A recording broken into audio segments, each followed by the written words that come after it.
আল্লাহ তাআলা বলেন, বান্দাবান্দি শোনো, আমি রব্বুল আলামিন তোমাদের ঈমানকে মজবুত করার জন্য, তোমাদের দুর্বল ঈমানকে মজবুত করার জন্য 4 বার কসম করলাম। আল্লাহ পাক প্রথম কসমটা করলেন তারকা বিশিষ্ট আসমানের। ওই আসমান সম্পর্কে রব্বুল আলামিন আমাদেরকে বলে শোনাচ্ছেন, বান্দারে তাকায়া দেখো, ওয়ালাকাদ যায়্যানাস সামাআদ দুনিয়া বিমাসাবিহা ওয়া জাআলনাহা রুজুমাল লিশ-শায়াতিন। ও দুনিয়ার মানুষ, তুমি শোনো, তুমি যদি ওই আসমানের দিকে তাকাও, আসমানের দিকে তাকালে তোমার চোখ দিয়ে তুমি পরিষ্কার দেখতে পারবা এত সুন্দর আসমানকে আমি রব কোটি কোটি তারকা দিয়ে সুসজ্জিত করে রেখেছি। জুড়ে কান সুবহানাল্লাহ। আসমান কিন্তু একটা না, 7টা আসমান আল্লাহ সৃষ্টি করেছেন। কেমনে আল্লাহ সৃষ্টি করলেন? আল্লাহ বলেন, আল্লাযী খালাকা সাবআ সামাওয়াতিন তিবাকা মা তারা ফি খালকির রাহমানি মিন তাফাউত ফারজি'ল বাসারা হাল তারা মিন ফুতুর। ও দুনিয়ার মানুষ শোনো, একটা আসমান না, আমি রব্বুল ইজ্জত ওয়াল জালাল 7টা আসমানকে স্তর বিন্যাস করে সুন্দর করে ঝুলিয়ে রাখছি। দুনিয়ার কোনো মানুষের সাহায্য নেওয়ার কোনো প্রয়োজন পড়ে না। জুড়ে কোন ঠিক কিনা? কোনো মানুষের সাহায্য নেওয়ার প্রয়োজন আছে? কোনো মানুষের সাহায্য নেওয়ার প্রয়োজন পড়ে না। কারণ রব্বুল আলামিন বলেন, কুল হুয়াল্লাহু আহাদুনিল্লাহুস সামাদু লাম ইয়ালিদ ওয়া লাম ইউলাদ ওয়া লাম ইয়াকুল লাহু কুফুয়ান আহাদ। এই সূরা ইখলাসের মধ্যে আল্লাহ বলে দিয়েছেন, আল্লাহ বলেন, বান্দা আমার কোনো শরীক নাই, আমি হলাম একক। আর দুনিয়ার যত মানুষ আছে সব মানুষরা হলো রব্বুল আলামিনের উপর নির্ভরশীল। অর্থাৎ আমরা যদি কোনো কাজ করি, আমি যে কথা বলতেছি শক্তি দিতেছেন কে? আপনারা যে আসছেন কে শক্তি দিয়েছে? আল্লাহ বলেন, বান্দা দুনিয়ার সবাই আমি রবের উপর নির্ভরশীল, আমি রব দুনিয়ার কোনো মানুষের উপর নির্ভরশীল নয়। বান্দারে 7টা আসমানকে এত সুন্দর করে আমি আল্লাহ ঝুলিয়ে রাখছি। ও বান্দা, তোমার ভালো করে যদি ওই আসমানের দিকে তুমি দৃষ্টিপাত করো, সুম্মা রজি'ল বাসারা কাররাতাইনি ইয়ানকালিব ইলাইকাল বাসারু খাসিআন ওয়া হুয়া হাসির। আল্লাহ সুবহানাহু ওয়া তাআলা বলেন, বান্দা শোনো, ওই আসমানের দিকে বারবার যদি তুমি তাকাও, বারংবার যদি তুমি তাকাও, তাকাতে তাকাতে তোমার দৃষ্টির পাওয়ার কি হবে? দুর্বল হয়ে যাবে। তোমার চোখের পাওয়ার কি হবে? তোমার চোখের পাওয়ার কমে যাইতে পারে, দুর্বল হয়ে যাইতে পারে। তারপরও বান্দা আমি রবের সাজানো আসমানের মধ্যে কোনো ভুল ধরার সুযোগ নাই। জুড়ে কোন ঠিক কিনা? আমার ইমানদার ভাইয়েরা, আল্লাহ সুবহানাহু ওয়া তাআলা দ্ব্যর্থহীন ভাষায় মুমিনদের ঈমানকে মজবুত করার জন্যে সূরাতুল বুরুজ নাজিল করে আল্লাহ জানায়া দিলেন, ওয়াস-সামাই যাতিল বুরুজ। রব্বুল আলামিন এই সূরাতুল বুরুজে মুমিনদের ঈমানকে মজবুত করার জন্যে 1 বার নয়, 2 বার নয়, 4 বার আল্লাহ কসম করেছেন। এই সূরাতে 4 বার কসম করে তার বন্ধু মুহাম্মদুর রাসূলুল্লাহকে পরিষ্কার করে বললেন, নবী আমার, আপনার কাছে যারা ঈমান এনেছে, মুসলমান হয়েছে, ভবিষ্যতে যারা মুসলমান হবে, ঈমান আনবে, কালিমা পড়ে মুসলমান হবে, ও নবী মুহাম্মদুর রাসূলুল্লাহ, ঈমান আনার কারণে, মুসলমান হওয়ার কারণে বেঈমান কাফেরদের পক্ষ থেকে পরীক্ষা আসবে, বাধা আসবে, বিপদ আসবে, মুসিবত আসবে। নবী আমার সব মুসিবতগুলাকে ঈমানের শক্তিতে মোকাবেলা করতে হবে। তারপরও ঈমান ছাড়া যাবে না। জোরে কোন ঠিক কিনা? বেঈমান কাফেররা ঈমান আনার কারণে আগুন দিয়া জ্বালায়া নিঃশেষ করে দিবে। ঈমান আনার কারণে, ঈমানের কথা বলার কারণে বেঈমান কাফেররা, মুনাফিকরা আপনাকে মিথ্যা মামলা দিয়া জেলে ঢুকায়া রাখবে। প্রয়োজনে দ্বীনের কথা বলার কারণে আল্লাহর জমিনে দ্বীনকে বিজয়ী করার আন্দোলন যখন আপনি আমি করব, আপনাকে রাজাকার বলা হবে, আপনাকে জঙ্গি বলা হবে, বিভিন্ন স্টাইলে আপনাকে নাটক সাজায়া বছরের পর বছর আপনাকে জেলখানায় বন্দি রেখে আপনার আমার কণ্ঠকে স্তব্ধ করে দিতে চাইবে। আল্লাহ পাক বললেন, বন্ধু আপনার উম্মতকে জানায়া দেন, প্রয়োজনে ইসলামের জন্য শহীদ হইয়া যাইবা, তারপরও ইসলামের কথা, দ্বীনের কথা বন্ধ করা যাবে না। ঘোষণা কা? ঘোষণা কা? আল্লাহ পাক। এই সংক্ষিপ্ত শানে নজুল আল্লাহ পাক এই সূরাতে কোন কারণে নাজিল করলেন, সংক্ষিপ্ত শানে নজুলটা বললাম। এবার আসুন আমরা আরেকটু সামনে যাই। আল্লাহ সুবহানাহু ওয়া তাআলা আমাদের দুর্বল ঈমানকে মজবুত করার জন্য, এতটুকু স্মরণ রাখবেন, দুর্বল ঈমানকে মজবুত করার জন্য আল্লাহ তাআলা এই সূরাতুল বুরুজ নাজিল করেছেন। এই সূরাতুল বুরুজ নাজিল করে আল্লাহ পাক একবার না দুইবার না, কসম করেছেন কতবার? যুবক ভাইরা একটু কথা বলেন, কসম করেছেন কতবার? 4 বার কসম করেছেন। এখানে আমরা যারা আছি, আপনারা কাতিয়ার মানুষ, অলৈতলির মানুষ, আমরা যারা সাধারণ পাবলিক আছি, সাধারণ মানুষ যারা আছি, আমাদের কোনো কথাকে বিশ্বাসযোগ্য বানাবার স্বার্থে মাঝে মধ্যে কসম করার প্রয়োজন হয়। আমরা মাঝে মধ্যে কসম করি, কি করি না? কেউ বিভিন্ন পাহাড়ের নামে শপথ করে, আসমানের নামে শপথ করে, বিভিন্ন লাইনে শপথ করে। যদিও একজন ইমানদার হিসাবে রব্বুল আলামিনের নামে শপথ করা জায়েজ আছে, বাকি কারো নামে একজন ইমানদার শপথ করা জায়েজ নাই। তো আমি বা আপনি যদি কোনো কথা বিশ্বাসযোগ্য বানাবার স্বার্থে কসম করতে হয়, রব্বুল আলামিন তো আমার আপনার মতো সাধারণ না, নাউজুবিল্লাহ। রব্বুল আলামিন তো আমাদের খালিক, আমরা হলাম ওনার মখলুক। আমাদের সৃষ্টিকর্তা হলেন আল্লাহ পাক, উনি হলেন আমাদের রব, আমরা হলাম তার গোলাম, উনি হলেন আমাদের মুনিব। রব্বুল আলামিন তো 30 পারা কোরআন নাজিল করেছেন। কোরআন নাজিল করে প্রথম আলিফ লামের পরে যেই আয়াতটি আল্লাহ নাজিল করেছেন, ওই আয়াতের মধ্যেই তো রব্বুল আলামিন বলে দিয়েছেন, যালিকাল কিতাব লা রাইবা ফিহি। ও নবী মুহাম্মদুর রাসূলুল্লাহ, এমন এক কিতাব আপনাকে দিলাম যেই কিতাবের মধ্যে ভুল থাকবে দূরের কথা, সন্দেহ পর্যন্ত নাই। আল্লাহ তাআলা প্রথমেই জানিয়ে দিলেন এই কিতাবের মধ্যে কোনো সন্দেহ আছে? আওয়াজ করে বলেন, কিতাবে কোনো সন্দেহ আছে? কিতাবে কোনো সন্দেহ নাই। এটা কি আমি বললাম না আল্লাহ বলছেন?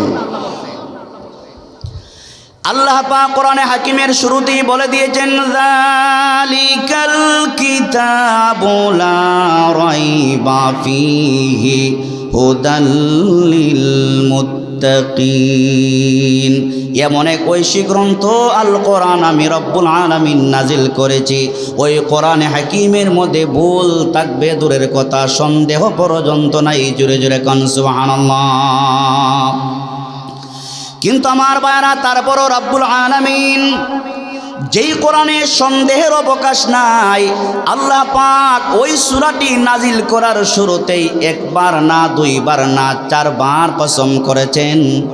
আল্লাহ পাক তো কসম করে কোনো কথা বলার কোনো প্রয়োজন পড়ে না, এমনিতেই তো রব্বুল আলামিনের কথাকে মুসলমান বিশ্বাস করা লাগবে।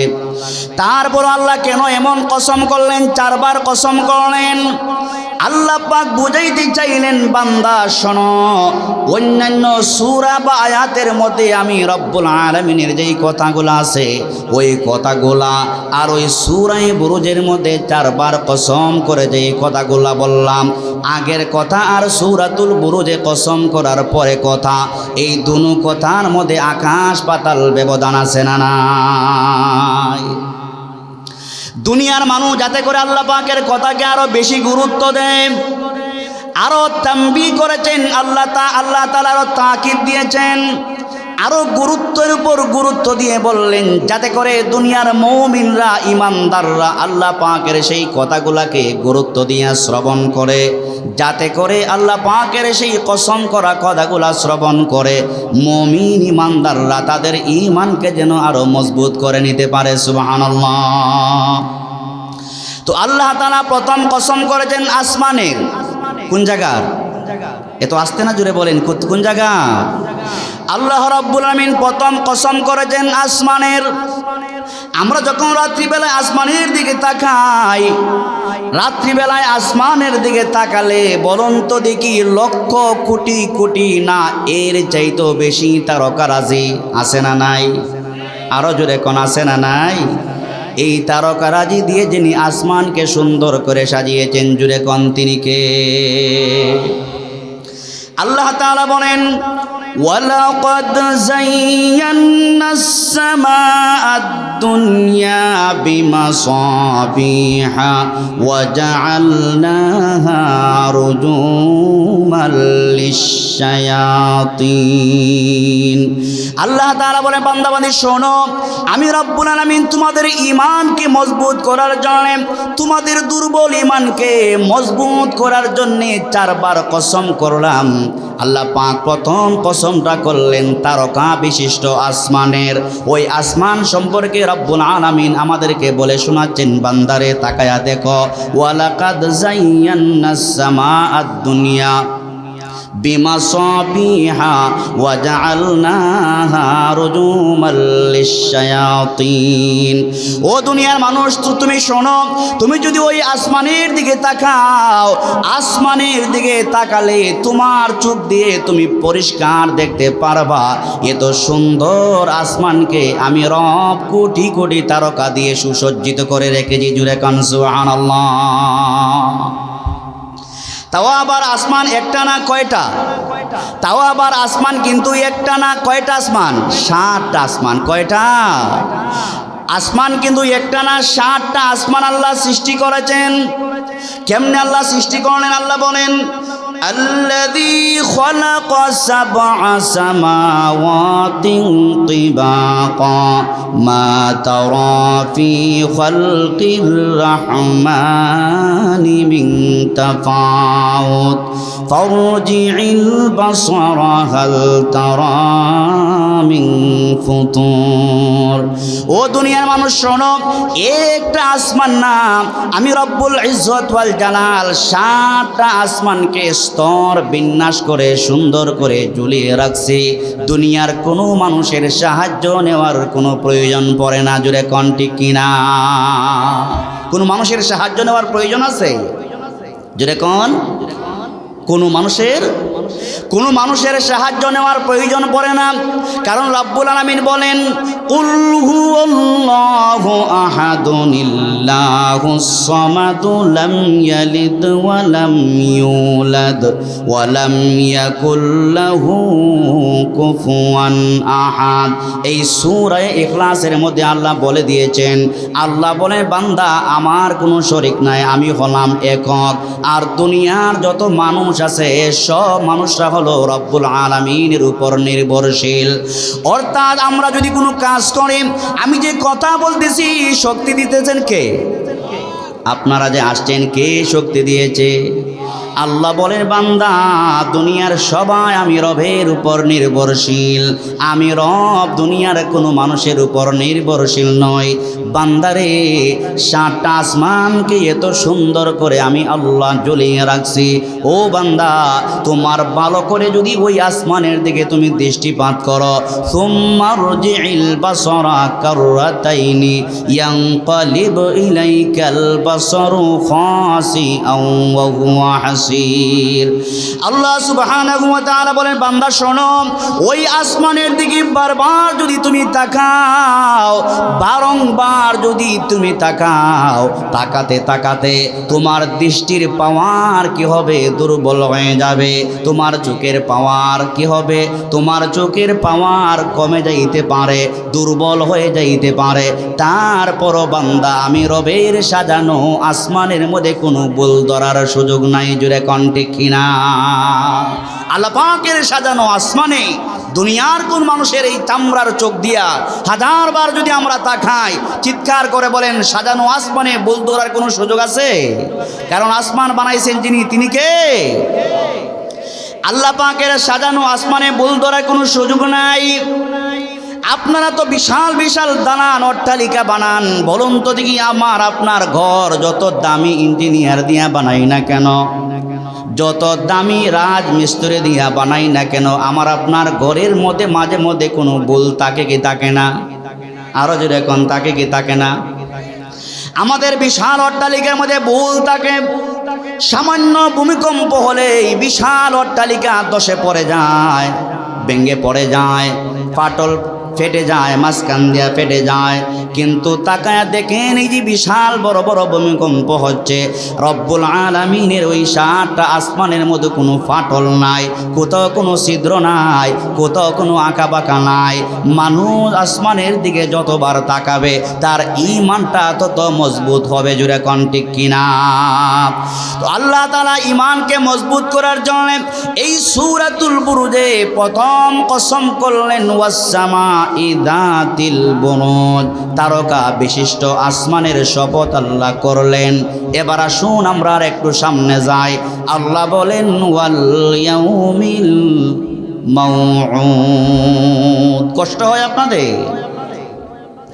2 নম্বর আল্লাহ বলেন ওয়াল ইয়াউমিল মাউউদ, কিয়ামত দিবসের শপথ আল্লাহ করলেন। আল্লাহ পাক 2 নম্বরে কিয়ামত দিবসের শপথ করলেন। বুঝে থাকলে বলেন, আল্লাহ যে কিয়ামত দিবসের শপথ করলেন, দুনিয়াটা যে কিয়ামত হবে এতে কোনো সন্দেহ আসেনি? আরো জোরে কোন? দুনিয়া কিয়ামত হবে বিন্দু মাত্র সন্দেহ নাই। ঘোষণা কার? দুনিয়া কিয়ামত হবে বিন্দু মাত্র সন্দেহ নাই। আল্লাহ পাক ওই কিয়ামত দিবসের শপথ করে বুঝাইতে চান, বান্দা যেই দুনিয়াতে তুমি আসো এটা চিরস্থায়ী দুনিয়া নয়, যেই জমিনে আসো এই জমিনটা চিরস্থায়ী নয়। বান্দারে হয়ে যাবে। জুড়ে কোন ঠিক কিনা? আরো সহজ করে যদি বুঝাই আল্লাহ কেন কিয়ামত দিবসের শপথ করলেন, ও কলিজা টুকরা যুবক ভাইরা আমার দিকে তাকায়া কথাগুলা দিলের কান দিয়া শুনেন। আল্লাহ পাক কেন কিয়ামত দিবসের শপথ করলেন? সামান্য ভূমিকম্প হলেই মানুষ 10 তলা 20 তলা থেকে নিজের জীবন বাঁচাবার জন্য লাফায়া লাফায়া পড়ে কি পড়ে না? আওয়াজ করে বলেন, পড়ে কি পড়ে না? মানুষ লাফায়া লাফায়া পড়ে যায়। আল্লাহ কেন কিয়ামত দিবসের শপথ করলেন? আল্লাহ বুঝাইতে চান, বান্দা সামান্য মাত্রার ভূমিকম্প হলেই নিজের জীবনটা বাঁচাবার জন্য লাফায়া লাফায়া পড়ো। বান্দা নিজের সন্তানকে ঘরে রাইকা বাবা ঘর থেকে পালায়া যায়, মা নিজের সন্তানকে ঘরের ভিতরে রাইকা নিজের জান বাঁচাবার জন্য পালায়া যায়। এবার চিন্তা করেন যেদিন দুনিয়া বাস্তবে কিয়ামত হয়ে যাবে ওই দিনের অবস্থাটা কেমন হবে একটু চিন্তা করার দরকার আছে না? না, ওই দিনের অবস্থাটা কেমন হলে রব্বুল আলামিন সূরা হজের শুরুতে বলেন, ইয়া আইয়ুহান নাসু তাকু রাব্বাকুম ইন্না জালজালাতাস সাআতি শাইউন আযীম ইয়াউমা তারাউনাহা তাযহালু কুল্লু মুরদিআতিন আম্মা আরদাআত। আল্লাহ পাকের কালাম শুনতে কত ভালো লাগে। আল্লাহ পাকের কোরআনের তেলাওয়াত শুনলে ঈমান তাজা হয়। জোরে কোন কি হয়? আল্লাহ বলেন ওয়া ইযা তুলিয়াত আলাইহিম আয়াতুহু যাদাতুহুম ঈমানা। এই যে আপনাদের এলাকার যুবক ভাইয়েরা অনেক অনেক পরিশ্রম করে কোরআনের মাহফিলের আয়োজন করেছেন, ওই যুবক ভাইদের জন্য কলিজার ভিতর থেকে দোয়া দেওয়ার দরকার আছে না নাই? তো আল্লাহ তাআলা বলে দিচ্ছেন, বান্দা শোনো, কেন আমি রব্বুল আলামিন কিয়ামত দিবসের শপথ করলাম। ইয়া আইয়ুহান নাস, দুনিয়ার সব মানুষকে আল্লাহ ডাক দিলেন। কারণ দুনিয়া যেদিন কিয়ামত হবে শুধু মুসলমান যে মারা যাবে এটা এমন নয়। কুল্লু মান আলাইহা ফান, সেদিন বেঈমান কাফের মুসলমান এই কথায় তামাম দুনিয়াটা লন্ডভন্ড হয়ে যাবে, কিচ্ছু থাকবে না, সব কিছু তছনছ হয়ে যাবে। কেমন অবস্থা হবে? আল্লাহ বলেন কিয়ামতের প্রকম্পন এটা বিরাট ভয়ঙ্কর ব্যাপার। কেমন ভয়ঙ্কর ব্যাপার?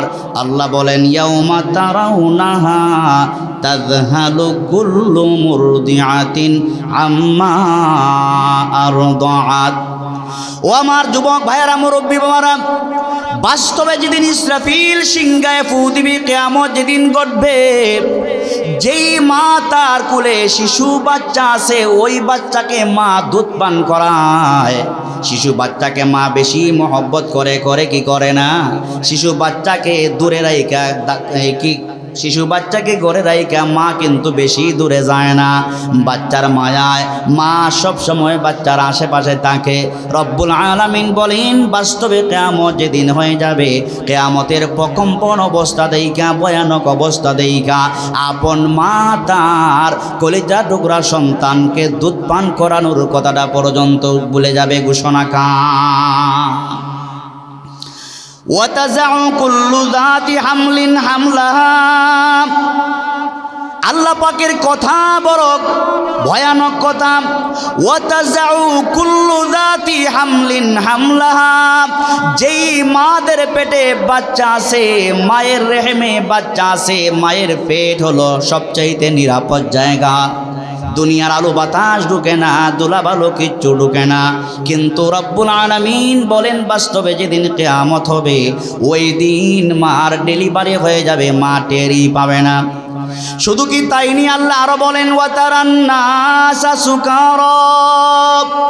ও কাতিয়া অলৈতুলির মানুষ, আল্লাহ বলেন ওয়াতারান নাসা সুকারা। কিয়ামতের প্রকম্পন দেইখা মানুষগুলা পাগলের মতো হয়ে যাবে। আল্লাহ বলেন ওয়ামা হুম বিসুকারা। বান্দারে, বাস্তবে একটা মানুষ সেদিন পাগল হবে না। বাস্তবে কেউ পাগল হবে না, পাগলের বাপ ধরবে।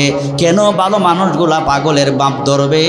আল্লাহ তার কারণটাও বলে দিয়েছেন, ওয়ালা কিন্না আযাবাল্লাহি শাদীদ। আল্লাহ পাকের আযাব আর গজব দেখে দুনিয়ার ভালো ভালো মানুষগুলো সেদিন পাগলের বাপ ধরবে। ঘোষণা কা এই জন্য আল্লাহ ওই দিনকে লক্ষ্য করে সূরা হাশরে আল্লাহ বলেন 19 নম্বর আয়াত, ইয়া আইয়ুহাল্লাযীনা আমানুত্তাকুল্লাহা ওয়াল তানজুর নাফসুম মা কদ্দামাত লিগাদ ওয়াত্তাকুল্লাহ ইন্নাল্লাহা খাবীরুম বিমা তা'মালুন। এখানে বিজ্ঞ উলামায়ে কেরামগণ আছেন। আল্লাহ পাক বলেন, ও দুনিয়ার মানুষ, ও দুনিয়ার ইমানদারগণ, ইত্তাকুল্লাহ, তোমরা তোমাদের রবকে ভয় করো। বান্দারে, ওয়াল তানজুর নাফসুম মা কদ্দামাত লিগাদ। প্রত্যেক ইমানদারের চিন্তা করা উচিত সে আগামীকালের জন্য কি রেডি করেছে, আগামীকালের জন্য সে কি প্রেরণ করেছে। কথা বুঝতেছেন? এখানে আগামীকাল বলতে আগামীকাল না, মুফাসসিরিন কেরাম বলেছেন আগামীকাল বলতে আগামীকাল, আজকের পরে আগামীকাল আসা যেমন নিশ্চিত, দুনিয়া যে কিয়ামত হবে এটাও বিন্দুমাত্র সন্দেহ নাই, এটাও নিশ্চিত। আগামীকাল বলতে কিয়ামতের দিনকে আল্লাহ বুঝাইছেন। বান্দাকে বলতে চান, ও বান্দা তুমি শোনো, আজকের পরে আগামীকাল আসা যেমন বেশি দূরে নয় রে বান্দা, দুনিয়া কিয়ামত হবে সেটাও কিন্তু বেশি দূরে নয়।